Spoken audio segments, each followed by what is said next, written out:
पुणे अत्याचार प्रकरणात लवकरच घटनेचा पर्दाफाश होईल। संपूर्ण घटनाक्रम पोलिसांकडून समजावून घेतला। आरोपी गाडीला अटक केल्यानंतर मुख्यमंत्री फडणवीसांची प्रतिक्रिया। पुणे अत्याचार प्रकरणातील आरोपी दत्तात्रय गाडे 70 तासानंतर अटकेत। गाडे सध्या पुण्यातील लष्कर पोलीस ठाण्याच्या कोठडीत। आरोपीची व्हीसीद्वारे सुनावणी घेण्याची पोलिसांची कोर्टाकडे विनंती।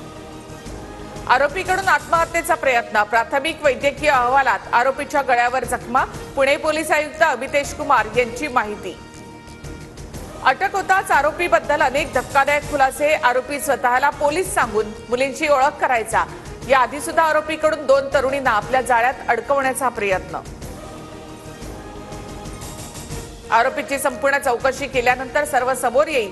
पुणे अत्याचार प्रकरणातील आरोपी दत्तात्रय गाडेला अटक केल्यानंतर पालकमंत्री अजित पवारांची प्रतिक्रिया। उद्धव ठाकरेंनी योगेश कदमांना संपवण्याचा प्रयत्न केला। ठाकरेंना उद्ध्वस्त केल्याशिवाय राहणार नाही, रामदास कदमांचा हल्लाबोल। गृहराज्यमंत्री म्हणजे दिव्यच। पुणे अत्याचार प्रकरणावरील योगेश कदमांच्या वक्तव्यानंतर संजय राऊतांचा निशाणा।